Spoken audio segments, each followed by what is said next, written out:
Bem, eu peço que você fique até o final desse vídeo, porque esse vídeo tem tudo a ver com as eleições de 2026. Ontem eu tive o prazer de entrar no site do TSE para fazer um acompanhamento do julgamento do governador do Rio de Janeiro, que estava lá sendo julgado, e a Carmen Lúcia puxou esse julgamento logo após a operação contenção que aconteceu lá no Rio de Janeiro. Então, essa reação do TSE, assim, imediatamente após essa ação do governo do Rio de Janeiro, chama atenção. Por quê? Porque mostra uma certa reatividade, entendeu? Reação a um projeto ideológico. Por quê? Porque o Rio de Janeiro o governo do Rio resolveu enfrentar, né, a questão das facções, e isso atrapalhou sei lá o quê, né, que acabou trazendo à tona o julgamento de um caso do governador do Rio de Janeiro, que estava lá parado há muito tempo. Então, eu falei, vou acompanhar esse vídeo, né, do julgamento, e tive até uma surpresa boa, porque nasceu um partido político ali, né? No primeiro momento ali foi o nascimento de um partido político que tem o nome de Missão. Já ouviu falar? Partido que chama Missão. Pois é, chama Missão, de número 14, e é uma fusão que veio do MBL, né? Aqueles jovens que trabalharam em 2013, né, aquele projeto para caçar a Dilma e tal. E eles reuniram, formaram, né, uns partidos aí, entraram em alguns partidos, e agora eles estão registrando um partido político chamado Missão. E o partido já tem até número 14, que era do PTB. Né, o PTB juntou com o Patriota e aí abriu mão do número, passou a ter o número 25, e aí eles pegaram esse número 14 e é o número da Missão. Lembrando que quando o Bolsonaro era presidente, ou na época que ele estava tentando formar um partido que chamava Aliança, né, ele não conseguiu formar o partido. Né? Impressionante como é que o cara, como na qualidade de presidente do Brasil, articulou, né, para formar o Partido Aliança, e o TSE parece que inviabilizou esse partido. Mas, enfim, vamos agora entrar ao que me chamou a atenção. Porque eu entrei no vídeo, até baixei o vídeo, né, que o julgamento do Castro, aí a relatora ficou ali durante 2 horas, mais de 2 horas mais ou menos, fazendo, né, o relatório dela para condenar o Castro. Depois houve uma defesa do vice, o vice parece que foi tranquilo, e depois o advogado, depois teve a defesa do Castro, depois teve um pedido de vista, e o negócio vai para daqui 30 dias. Então fica aquilo que a gente sempre comenta, que a direita sempre reclama, né? Que o poder eleitoral, né, mantém alguns processos assim na geladeira de parlamentares, de governadores, né, de políticos com mandato, da seguinte forma: ou você, enquanto você estiver tranquilo, servindo, né, aos propósitos do governo, aquela coisa toda, ninguém vai mexer com você. Pode estar errado, pode estar cheio de problema, ninguém vai mexer com você. Sai um pouquinho da linha, a gente tira o arquivo e coloca esse projeto para votar. Quer dizer, essa ação para votar, né? Anda o processo. Então isso me chamou a atenção. Mas o que me chamou mais atenção, e aí que acionou o gatilho da Comissão Cidadã de Inquérito, foi que no começo do vídeo tem um institucional, uma propaganda, que é do TSE, falando sobre a segurança do código-fonte. E a gente tem essa preocupação, já vai para 4 anos, né? Porque em 2022 nós tivemos um problema muito grande com essa questão de código-fonte do TSE, E uma das pedras que estão no caminho do Brasil perante o mundo livre é justamente reconhecer que o Brasil precisa de ter eleições livres e transparentes. Isso inclusive, está na carta que Donald Trump publicou, né, para o Brasil, e colocando suas sanções de 40% mais 10% em alguns produtos brasileiros. Inclusive, né, sancionando ministros do TSE e ministros da Suprema Corte, além de outros cargos relevantes aí do governo Lula. Então, isso é uma pauta importante, não só para trazer de volta a tranquilidade do Brasil, a segurança no processo eleitoral, porque nós já estamos há um ano das eleições. Hoje é novembro, nós estamos em novembro, né? Então, daqui a um ano, vamos estar voltando para presidente. Então, já estamos dentro, né, dos 365 dias que sobrepõem as eleições de 2026. E a questão do código-fonte foi um tema, assim, muito abrangente depois das eleições de 2022. E aí nós, daqui da CCI, nascemos, né, e espalhamos pelo Brasil, né, com vários membros, em função dessa temática.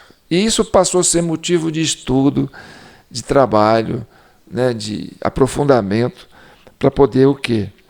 Para poder garantir que o Brasil estabeleça uma tranquilidade no processo eleitoral, agora, em 2026. Então, nós temos que enfiar a mão na ferida, né? Enfiar o dedo na ferida para mostrar, né, o que aconteceu em 2022, para que isso não repita em 2026. Tá certo? Vamos primeiro conhecer a publicidade institucional que o TSE lançou antes do julgamento do Castro, e vocês vão ver a preocupação da CCI com relação a isso. Então, antes de passar o vídeo, me apresentando, sou João Paulo Guimarães, eu falo direto de São João del Rei, a capital brasileira da liberdade. Aqui é Minas, e Minas é um estado de espírito. Esse já é o vídeo 773 da sua Comissão Cidadã de Inquérito, criada para chegar à verdade e pacificar a nação brasileira, tá certo? E nós temos a nossa chave Pix, jpnoticias@gmail.com. Desde já, agradecendo a todos esses membros que entendem a dificuldade que é manter esse canal, para a gente manter esse tema sempre aceso, e toda vez que algo, né, chame a atenção para isso, aciona o gatilho da CCI, e nós temos que retomar esse tema, porque ele é de fundamental importância para nós garantirmos, né, uma democracia segura, transparente e estável. Então vamos começar mostrando para vocês o institucional que acionou o gatilho da CCI. O que os códigos-fonte da urna eletrônica têm a ver com esta sala? Antes de responder, vou explicar o que é e para que serve o código-fonte. Sabe quando consultamos um manual de instruções para realizar determinada tarefa? A lógica é a mesma. Para que a urna eletrônica funcione corretamente, a máquina deve receber instruções em um código próprio, a linguagem de programação. Se alguma instrução estiver fora do lugar ou determinando uma ação indevida, a urna para de funcionar. Por isso, há um ano das eleições de 2026, o Tribunal Superior Eleitoral abre a Sala de Inspeção dos Códigos-Fonte. Aqui, especialistas indicados por instituições fiscalizadoras vão ter acesso aos códigos dos sistemas que vão ser utilizados nas sessões eleitorais de todo o país no ano que vem. É para verificar se está tudo certo ou sugerir ajustes. A lista completa de instituições fiscalizadoras está na resolução do TSE 23.673 de 2021. Para entrar, é necessário se identificar, passar pelo detector de metais e não levar nenhum equipamento eletrônico, como o celular. A inspeção dos códigos-fonte é uma das 40 oportunidades de auditoria das eleições brasileiras. Tudo para garantir que um dos sistemas eleitorais mais seguros do mundo evolua cada vez mais. E com transparência.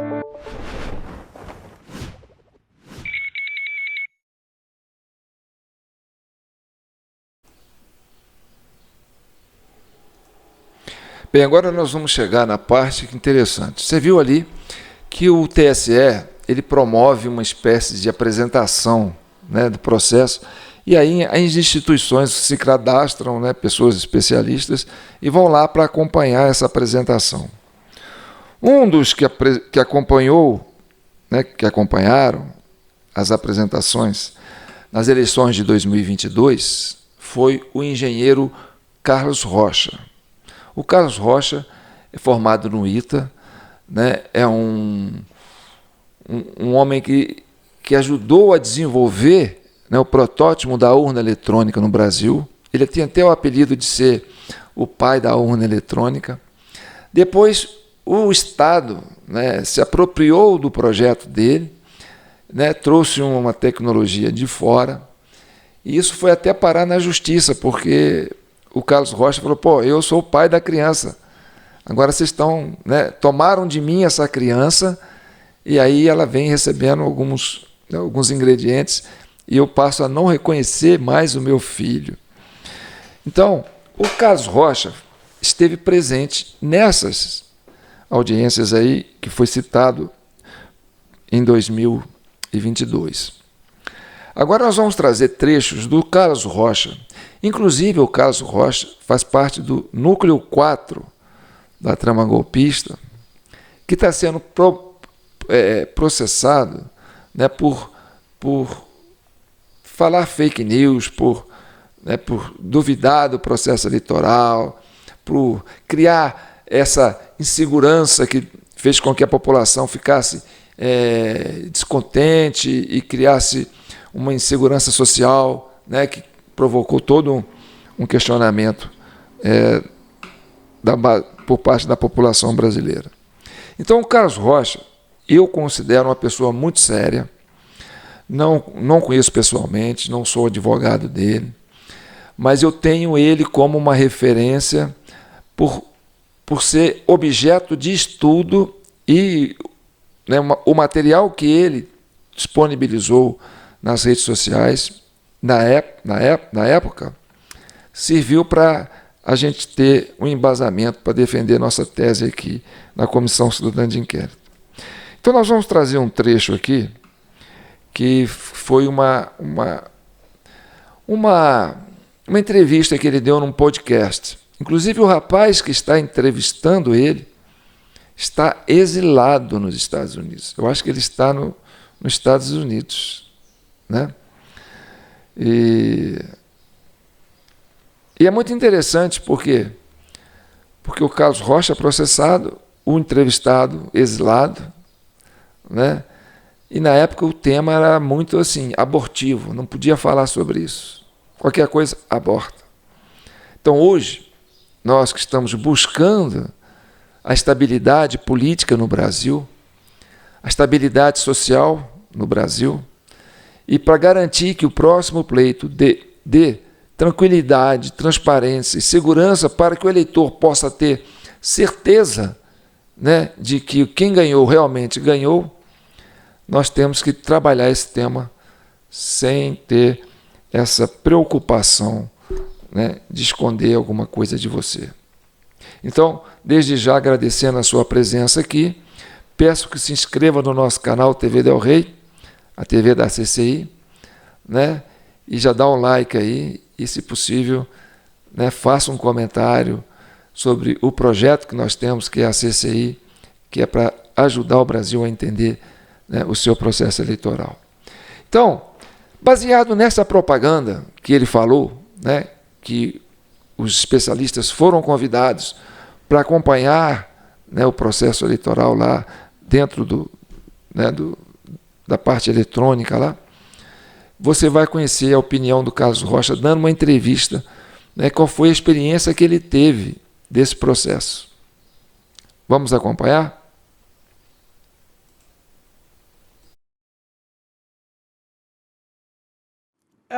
Quando vocês apresentaram esse documento, eles não deram nenhuma resposta. Eles nem falaram, realmente isso está errado. Nada. Você diz o TSE? O processo aconteceu assim. Quer dizer, a gente nesse momento, não estou nem falando com o TSE, nós estamos fazendo um trabalho técnico, dentro da regra lá, da resolução, entrega para o partido e falou, olha, tem esse problema aqui. Tem outros que eu vou comentar, mas tem esse problema aqui.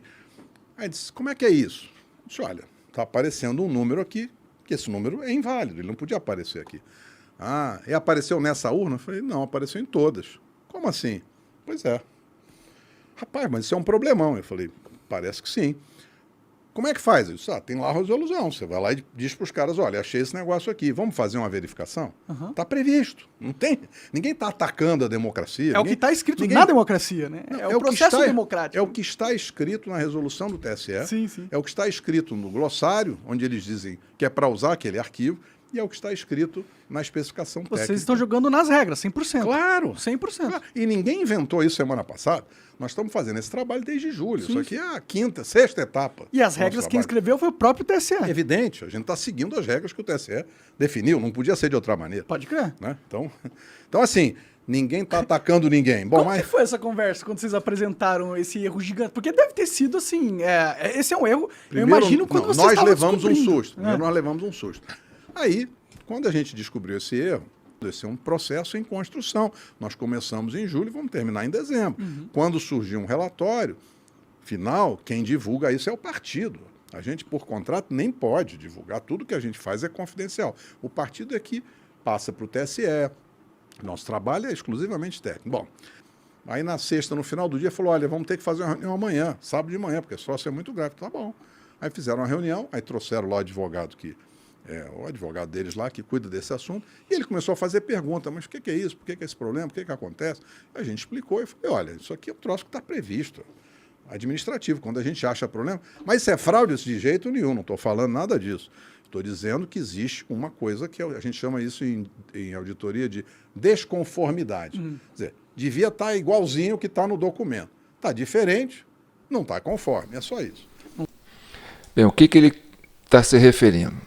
Ele está se referindo que quando ele fez aquela visita aqui, essa propaganda agora, esse institucional disse, vem cá para vocês conhecer como é que funciona, né, o processo eleitoral. É assim, assado. Olha aqui os documentos, papapá.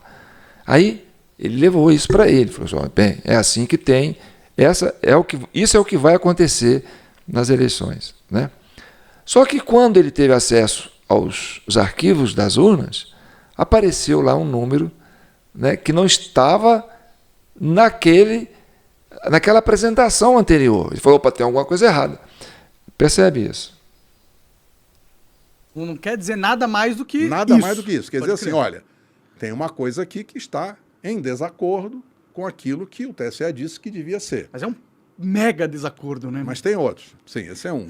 Vou falar de mais 3. Legal. Bom, aí como é que faz? Eu disse, olha, está escrito aqui que depois da eleição você pode pedir uma verificação extraordinária. Aí o cara olhou e falou, não faz sentido. Então não é nenhum processo judicial. É um processo administrativo. Mas eu não sei fazer isso. Isso aí é a área de vocês aí. Não, tudo bem. Aí fizeram lá o pedido administrativo, anexo o nosso relatório, e aí veio a primeira resposta. Por que vocês só pediram o segundo turno? Nós não pedimos nada, nós fizemos um trabalho técnico. Não, o advogado pediu. Bom, então fala aí com o advogado.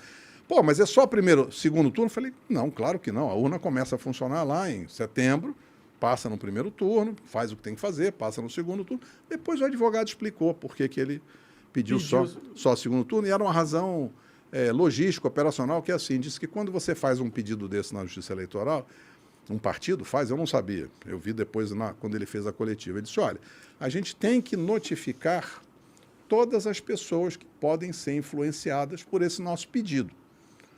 Nós só pedimos segundo turno, por quê? Porque aí eu falo com um candidato, com outro candidato, os partidos aí que são... Mais burocraticamente fácil de resolver o se processo. ele for fazer, ele explicou para mim assim, se eu for fazer no primeiro turno, são 30 mil candidatos, não vou conseguir avançar nunca.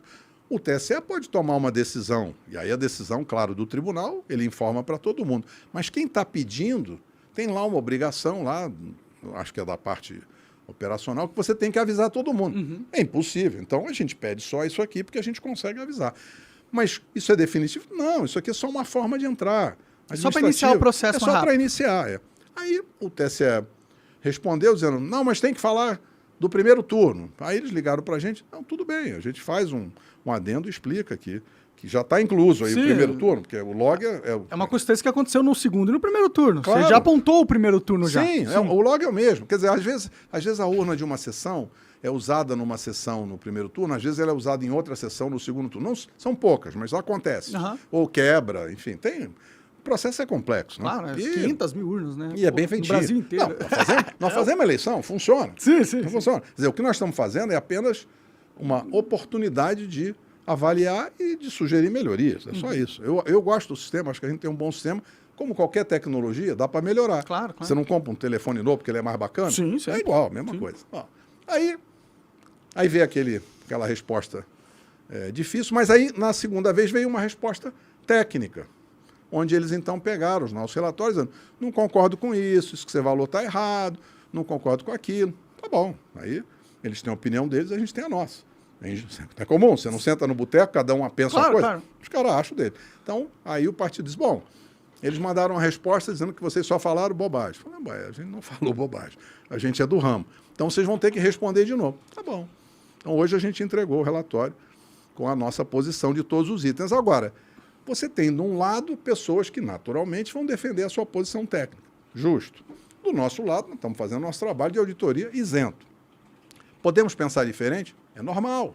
Mas qual é o argumento que eles dão para explicar que todas as urnas antigas têm o mesmo RG? Um argumento que eles... E eu posso falar porque eles publicaram o relatório, senão não poderia falar. Mas eles dizem assim, olha, você poderia usar o código de carga, que é um código que é gerado lá toda vez que carrega um software, para associar o arquivo de log a cada urna. Porque vocês estão dizendo que não dá para associar. Eu disse, olha, talvez a gente tenha sido mal compreendido. Nós até concordamos com vocês que, de fato, o código de carga pode vincular aquele arquivo log àquela urna física. Então, como dá para fazer esse... Dá para associar o log, o arquivo. Ou seja, ele diz assim, poxa, mas vocês disseram que não dá para associar? Eu disse, não foi bem isso que a gente disse. Mas que bom que você está dizendo que o código de carga vincula, né, diretamente aquele arquivo de log com aquela urna física. Então, essa dúvida não existe, nós estamos de acordo com vocês. Existe uma urna, não tem o número de série, mas tem o código de carga. Então, esse log e essa urna estão associados. Beleza. O log continua errado.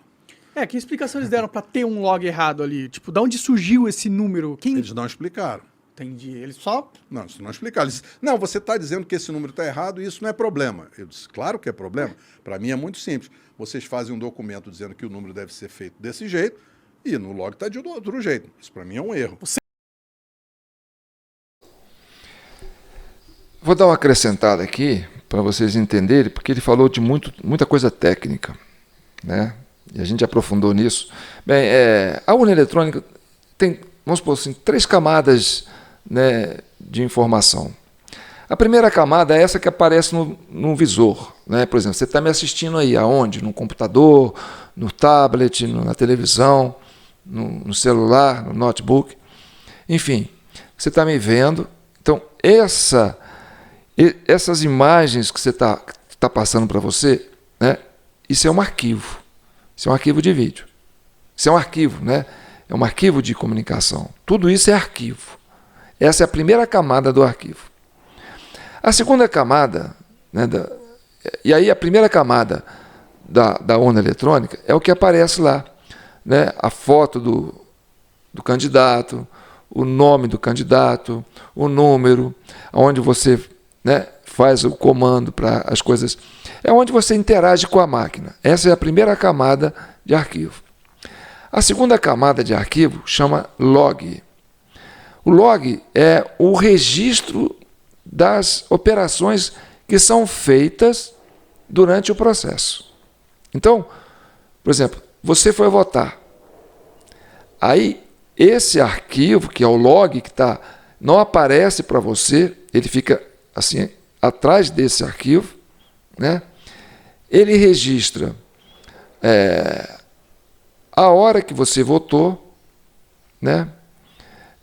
como você votou, se você votou com uma digital, se você votou com 2, 3 digitais, ou se sua digital não foi reconhecida, foi preciso, né, a digital do mesário ser acionada para poder abrir a urna para você votar. Porque se você não sabe, quando a sua digital não é reconhecida, o mesário tem a digital dele cadastrada na urna, então ele põe a digital dele e abre a urna para você votar. Isso significa que o mesário ele tem autonomia para abrir a urna. Se ele tiver uma postura ideológica, né, e não tiver ninguém vendo, ele tem autonomia para poder acessar a urna ali, pegar ali no caderno eleitoral o número, esse aqui não veio, vou votar no lugar dele. Bem, então, essa é a segunda camada, que são os logs. Esses logs, esses arquivos de logs, os arquivos que o Carlos Rocha está se referindo, que ele pegar, esse arquivo é disponibilizado para os partidos políticos. E o PL teve acesso a esse grossário. E eles fizeram uma leitura desse grossário. Então, são 5 modelos de urnas, sendo que a mais moderna, o modelo mais moderno é de 2020. E os outros modelos são anteriores a 2020, de 2015 até 2009. Esses modelos mais antigos representam mais de 50% do total das 400 e tantas mil urnas que foram utilizadas. Então, o que ele está dizendo é o seguinte: quando foram apresentar, né, a esses especialistas lá no TSE, o que está na propaganda que você viu no começo, como que é o processo, mostrou, olha, o log da urna é assim, assim, assado. Ah, tá, vou levar para mim e tal. Depois que aconteceu as eleições, ele pegou esses logs, falou assim, deixa eu ver aqui como é que está, se está de acordo com aquilo que foi apresentado naquela propaganda que o TSE mandou. E ele viu que apareceu um número ali que é igual em todas as linhas de todos os logs, de todas as urnas anterior a 2020, fabricadas anterior a 2020, que corresponde a mais de 50% do total de urnas. Então, nessas urnas, consideradas urnas antigas, apareceu um número que não podia estar ali. Por quê? Porque, segundo a apresentação do TSE, esse número não estava lá. Esse número apareceu depois que foi feita a apresentação. E aí ele teve acesso a esse número e falou, espera aí, que número é esse? Então ele o PL tentou interagir com o TSE, com os técnicos do TSE, para eles explicarem. Eles não conseguiram explicar por que esse número apareceu ali. Bem, mas esse número, que repete, que é inválido, repete em todas as linhas de todos os logs das urnas antigas, não aparece nos arquivos de logs das urnas novas, que foram produzidas em 2020. Então, os logs das urnas produzidas em 2020 estavam de acordo com os arquivos que foram apresentados durante aquela exibição do TSE aos técnicos que estiveram ali presentes. Mas as urnas antigas apresentou um número diferente. Bem, aí você tem a terceira camada de arquivo, que se chama código-fonte. O código-fonte é aonde se elabora todos os comandos para com que esse programa funcione. E aí é uma linguagem que chama HTML, cheia de sinais, uma coisa mais complicada, entendeu? Que só um especialista entende. Então, prestem bem atenção.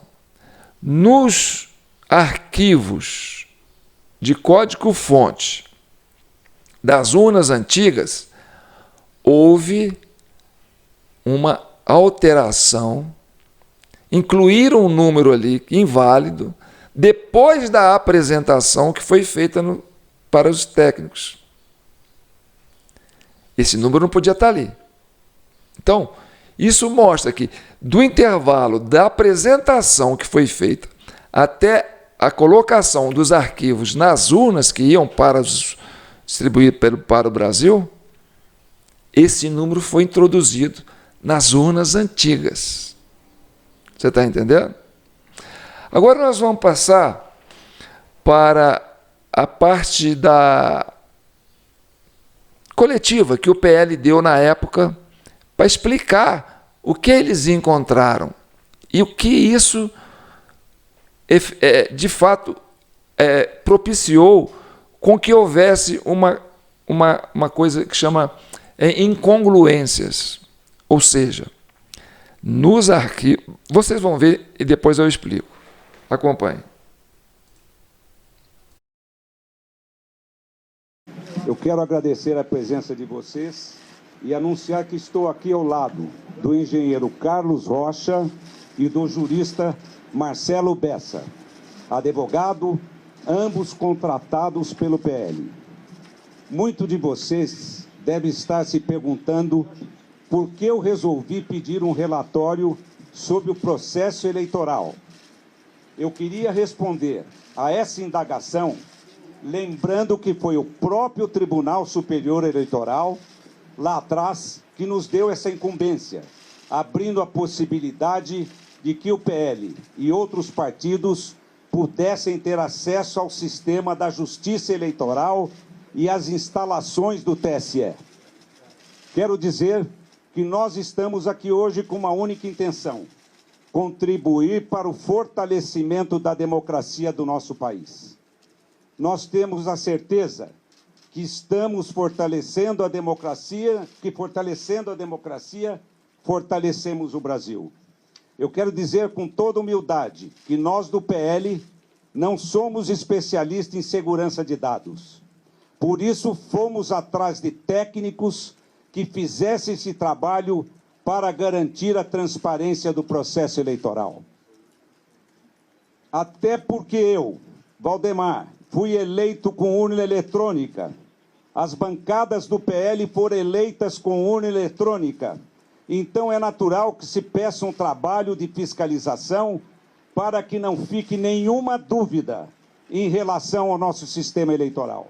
Dessa forma, contratamos técnicos e especialistas em segurança de dados para poder discutir tecnicamente com os funcionários do TSE o que é salutar e saudável para a própria democracia.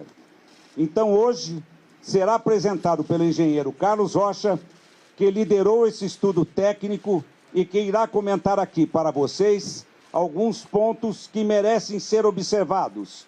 E eu confesso que fiquei surpreso.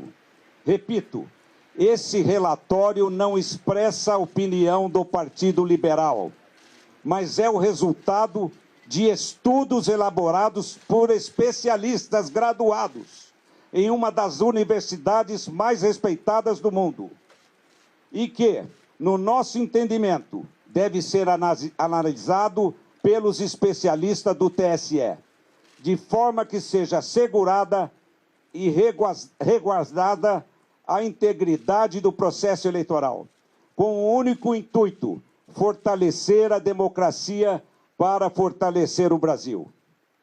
Com a palavra, o engenheiro Carlos Rocha. Boa tarde a todos. Muito obrigado aqui pela oportunidade de falar com vocês.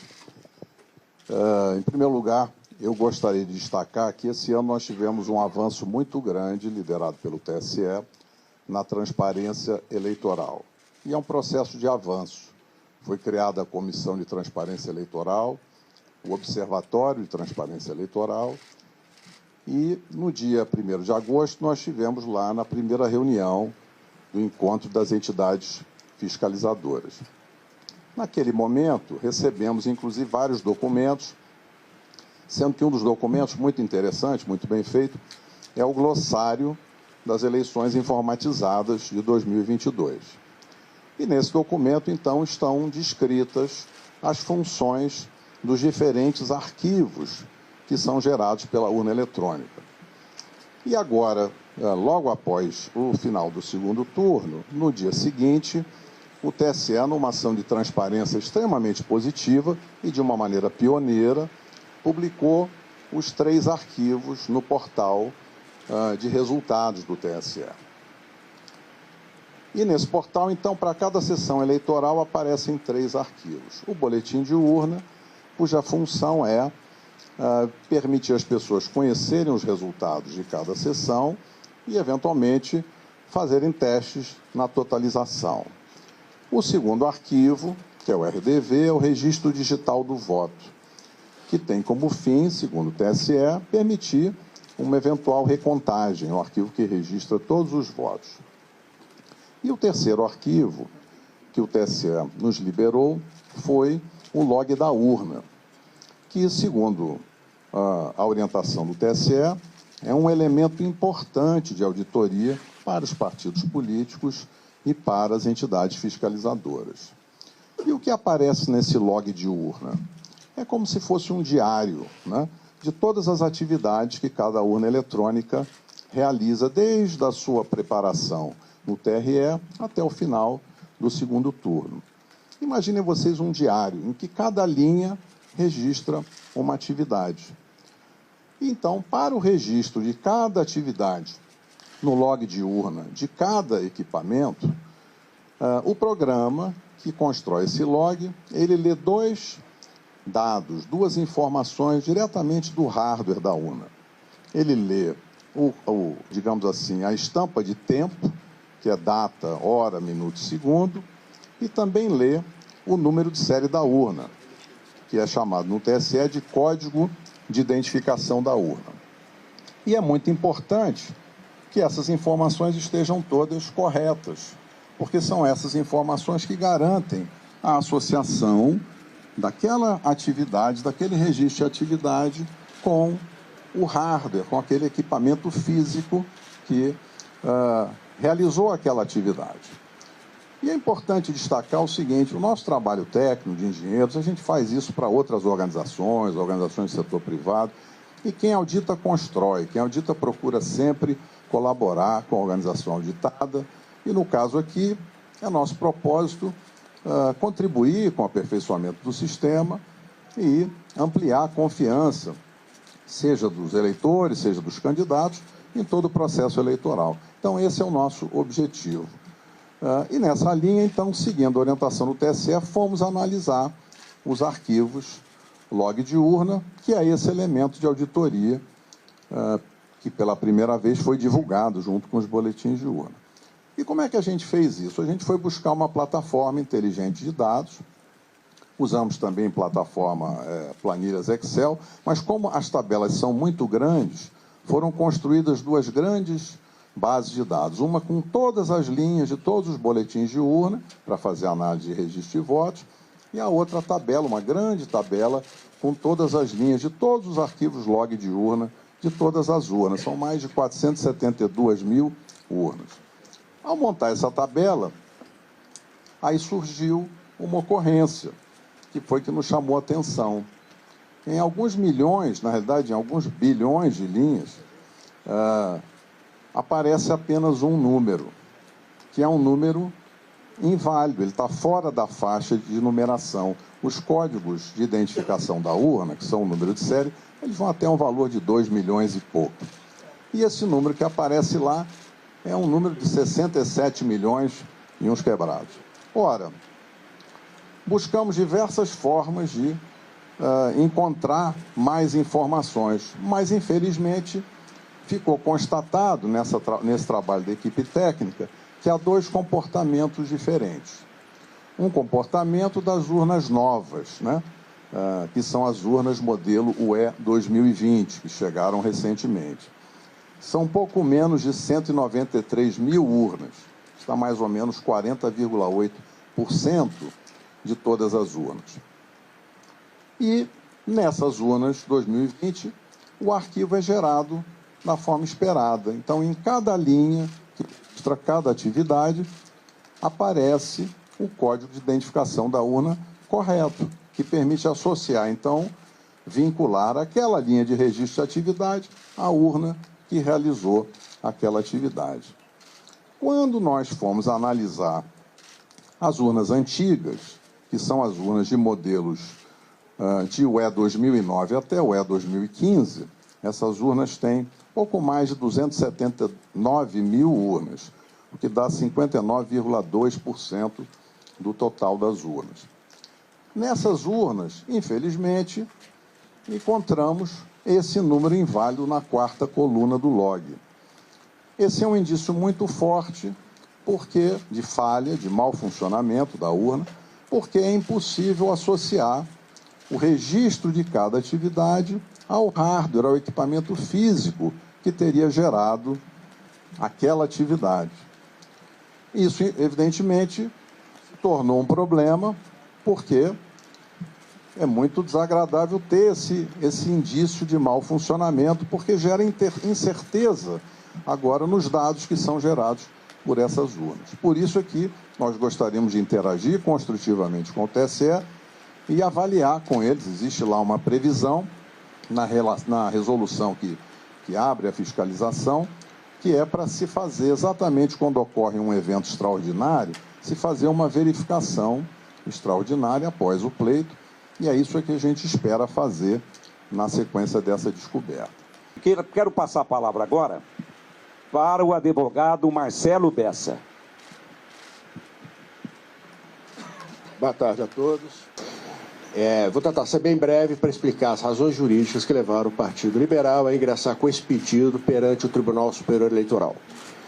Em razão desse relatório técnico gerado pela equipe que foi contratada pelo Partido Liberal para auxiliar no trabalho de fiscalização do sistema eleitoral e do processo eleitoral, o que é, inclusive, uma missão institucional de todos os partidos políticos, até por força da da legislação e da resolução 23173 do Tribunal Superior Eleitoral, esse relatório gerado apontou inconsistências nas urnas fabricadas anteriormente ao ano de 2020.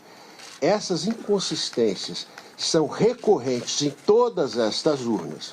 Com relação às urnas fabricadas em 2020, essas inconsistências não existem.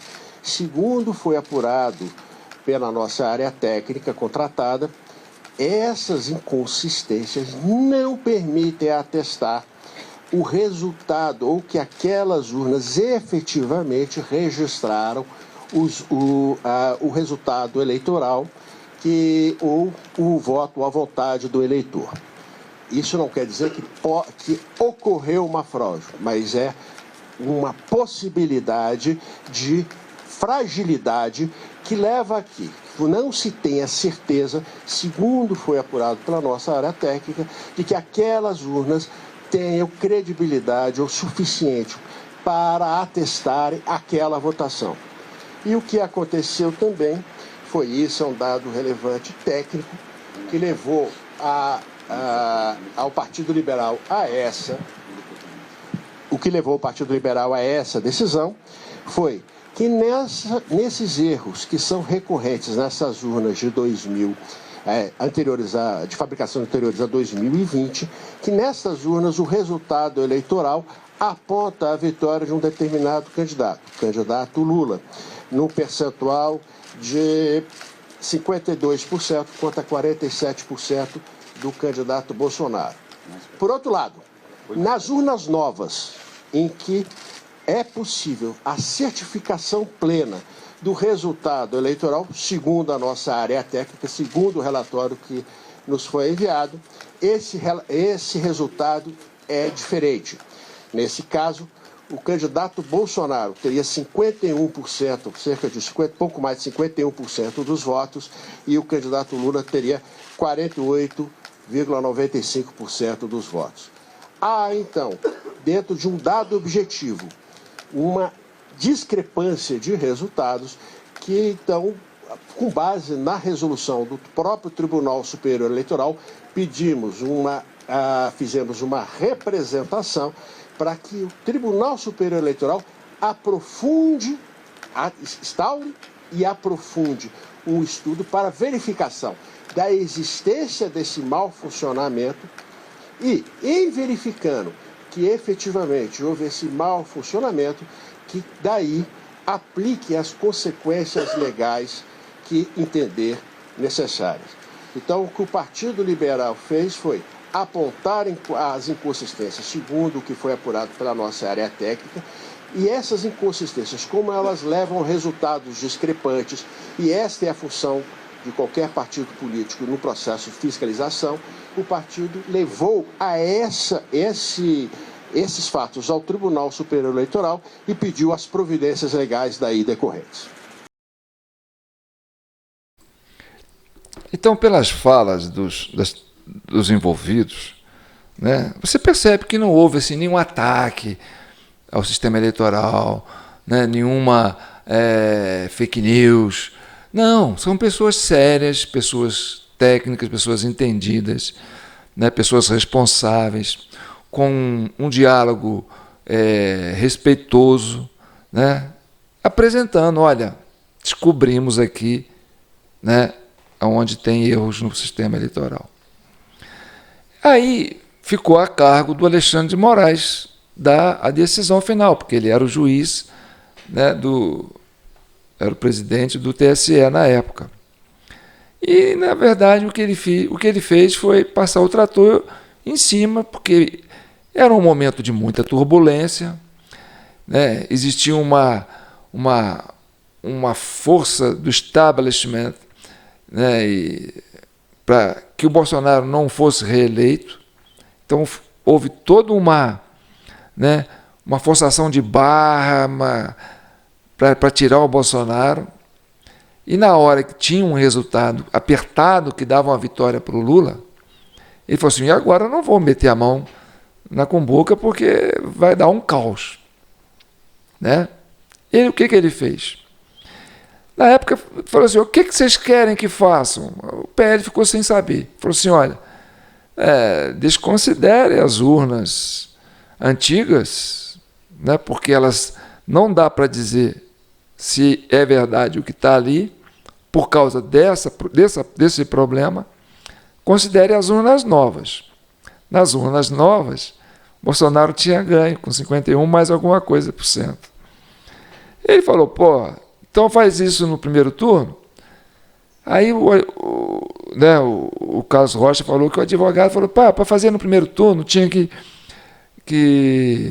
convocar, notificar 30 mil candidatos que estavam ali participando do pleito para poder. Isso aí ficava também inviável.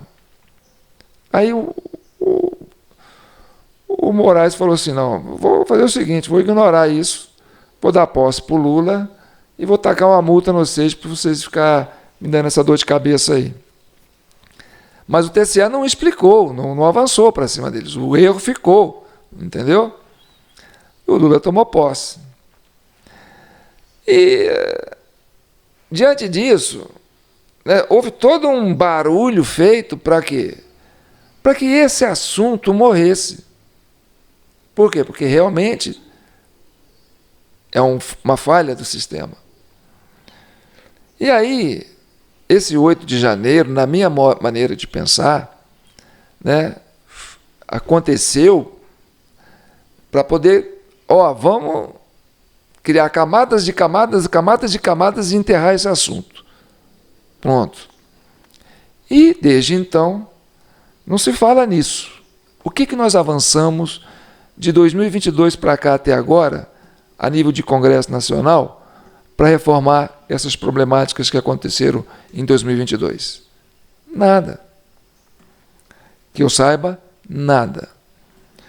O que eu percebi é que houve, tiraram algumas dessas urnas antigas e colocaram mais um lote das urnas de modelo 2020. Então, a de modelo 2020 parece que já tem mais de 50% do total das urnas. Antes, em 2022, nós tivemos 40% praticamente de urnas novas e 60% de urnas antigas. E foram nessas urnas antigas que aconteceu esse problema.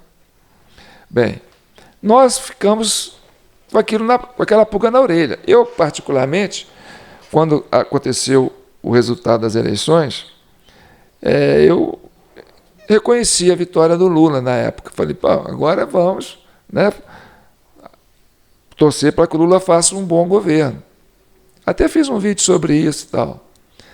Depois começaram a aparecer essas informações, eu comecei a ficar grilado. Aí eu fui lá nesse arquivo, desse vídeo que eu tinha postado, coloquei ele no privado. Falei, opa, enquanto eu não tiver certeza, essas informações eu preciso cavucar, eu preciso aprofundar nisso. Porque presta bem atenção. Eu, na época, votei no Bolsonaro. A mãe dos meus filhos votou no Lula. Meu filho votou no Lula. A minha companheira, na época, votou no Lula. Então, 3 e eu, Bolsonaro. 3 Lula e eu, Bolsonaro. Eu falei, bem, eu tenho que respeitar, né, o pensamento das pessoas que são próximas a mim, que votaram no Lula. E eu votei no Bolsonaro. Mas a minha consciência me pede, João, investigue isso. Por quê? Porque se houver um problema, esse problema pode persistir e pode ser agravado e continuar provocando essa instabilidade social no país. E eu fiz isso. Eu foquei nisso o tempo todo. Criamos essa comissão cidadã de inquérito para isso. E vários membros do Brasil que fazem parte dessa comissão, né, somam comigo nessa preocupação. E todos querem isso. Querem uma eleição segura, que é uma democracia fortalecida, transparente, eleições limpas, né? Para que a gente possa ter respeito no plano internacional, o que hoje não temos, em função dessa problemática. E aí eu passei a considerar todas as informações relevantes em relação a isso. Na época apareceu um áudio que circulava no WhatsApp, né, de outros grupos, até jovens, né, que tiveram acesso a esses arquivos, desses logs, dessas urnas, e que fizeram, né, um estudo e fizeram uma avaliação, descobriram muita coisa, e descobriram coisas que realmente me deixou de cabelo em pé, né? Como, por exemplo, uma urna que só tinha votos do Lula. Uma outra urna que a maioria dos votos, quase a totalidade de votos, foram todas feitas através da digital do mesário. Isso me preocupava muito.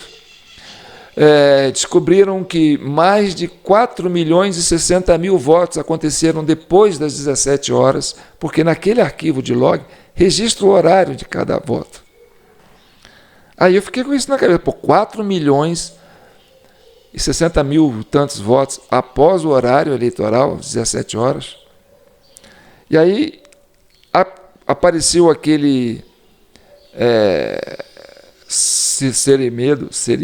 Eduardo Serimedo, que é um argentino, que também tinha, né, trabalhado em cima desses arquivos, e começou a publicar coisas na internet. Eu falei, eu quero ver isso, porque me preocupa. E aqueles vídeos dele era derrubado, entendeu? Ele abria em outro canal, era derrubado, mas uma vez eu consegui assistir o vídeo dele.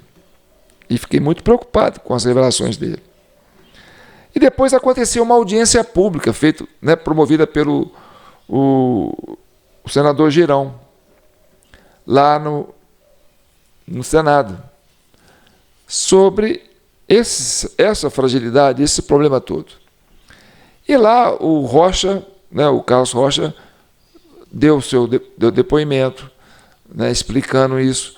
O Serimedo, né, em teleconferência, né, apareceu também.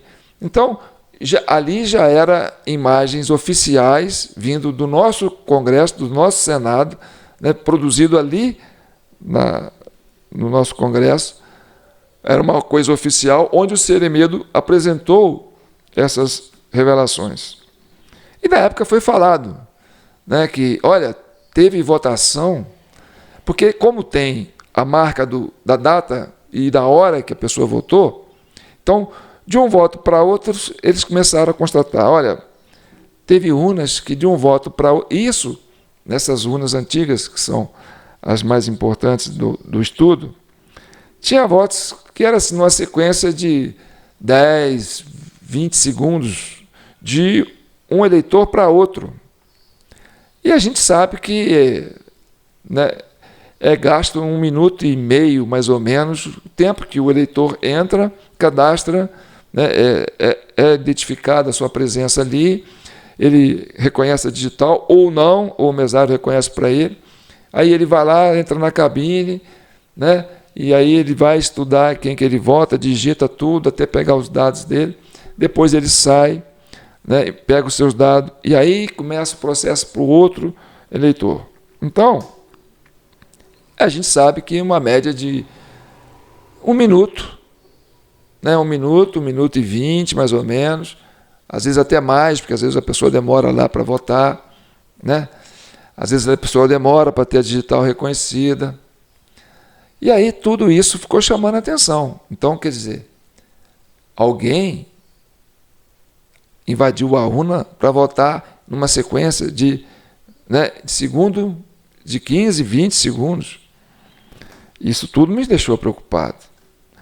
Então eu fiz várias pesquisas e vários estudos e eu entendi, olha, na urna antiga o Lula ganhou com a margem de X, na urna nova o Bolsonaro ganhou com a margem de X. Aí eu falei, bem, ali tem um intervalo, né, uma diferença de uma urna para outra, e esse número ficou na minha cabeça, que é esses 4.060.000 votos que aconteceram após as 17 horas. E aí, diante de umas tabelas que foram publicadas por essas pessoas que fizeram esses estudos, mostraram, né, olha, de onde vieram esses votos, né, esses 4 milhões de votos que aconteceram depois das 17 horas. A grande maioria desses votos, talvez perto de 75%, vieram do Nordeste. E aí eu fiquei com a pulga na orelha, né? Falei, olha, tem um problema aí. Então eu vou mostrar para vocês, assim vai passando e eu vou comentando para vocês, o relatório que a CCI fez ao longo desse tempo sobre isso, entendeu? E dá para a gente uma ideia do que acontece. Bem, no nosso relatório aparecem vários dados que nós catalogamos. Aí fala dos modelos das urnas antigas, das urnas novas. Esse é o log, né, que o Carlos fala, essa numeração. Aí a gente fala das inconsistências das urnas que apontaram a fraude, urnas novas, urnas antigas. Esse vermelho é o M, onde está 4.060.000 votos, de uma urna para outra. Entendeu? Então nós fomos fazendo vários estudos, e aí a gente vê, olha, aonde foram os votos após as 17 horas, aqui, por onde eles foram distribuídos a nível de Estado, em termos percentuais, em termos quantitativos. Então, a gente teve todo um estudo baseado nas informações que estavam disponíveis na época, né? E nós fizemos esses relatórios. Se vocês depois passarem com calma, vocês vão ver isso. E aí eu usei a teoria por aproximação, que é assim, bem, você não tem todas as informações disponíveis, mas as informações que você passou a ter te dá uma ideia do todo, né? Como é que você define essa teoria minha? Olha, eu tenho todas as informações? Não tenho. Eu tenho fragmentos de informações que dá para a gente falar, olha, esse é o todo. Não vou ter o todo, vou ter fragmentos.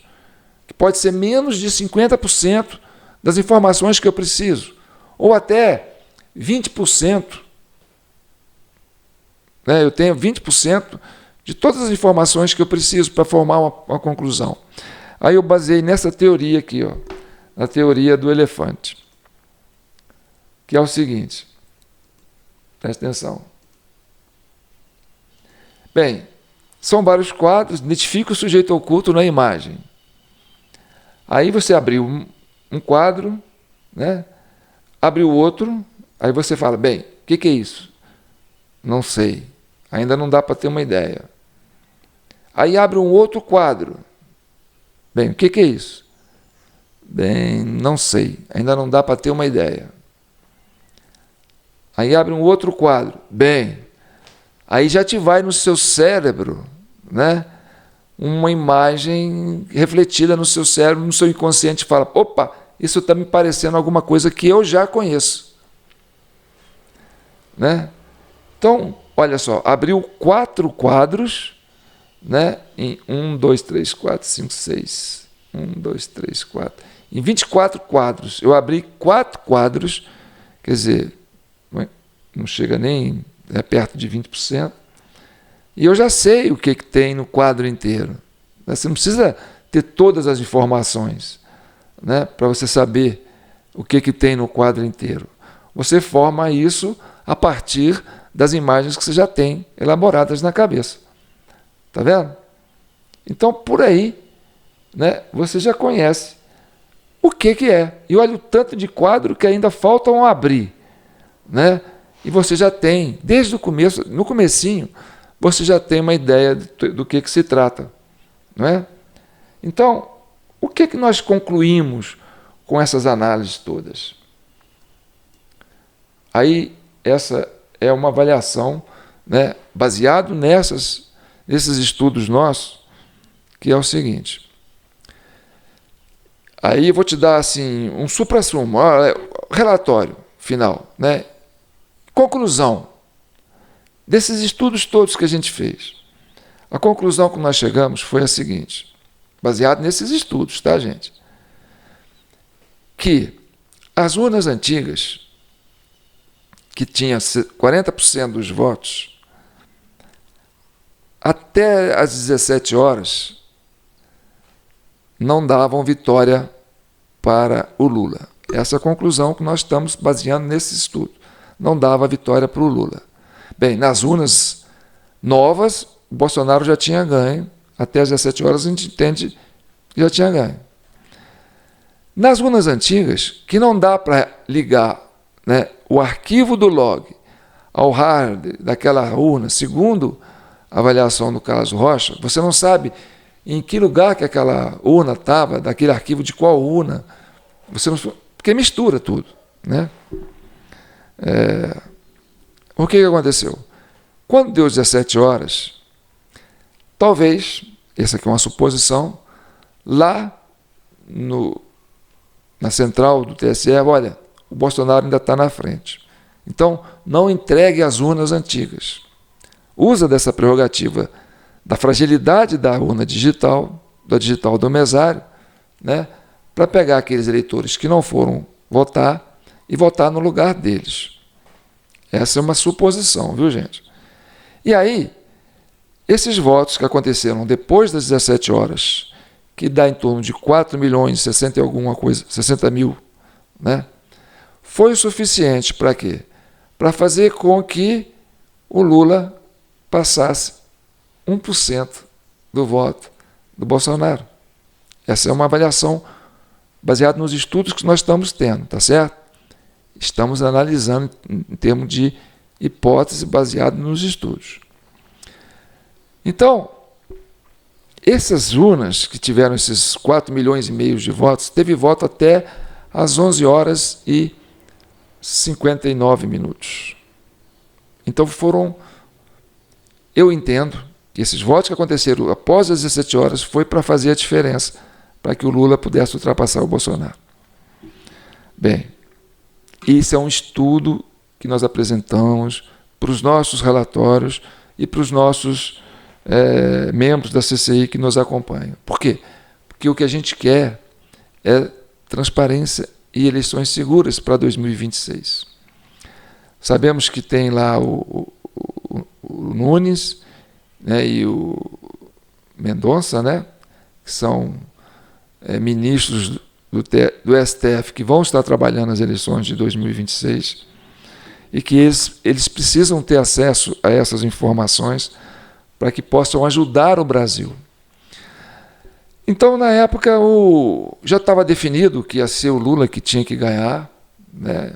Era uma proposta que estava colocada, o establishment já estava todo configurado para isso, então era impossível até o Alexandre de Moraes retroceder naquele momento. Foi feito um esforço muito grande para que o Lula pudesse retornar, para que o Bolsonaro pudesse ser afastado. Assim como aconteceu nos Estados Unidos, na primeira eleição do Trump, né, e tentaram fazer isso na segunda eleição do Donald Trump. E aí nós sabemos dessa briga que está nos Estados Unidos hoje, democratas e republicanos, né?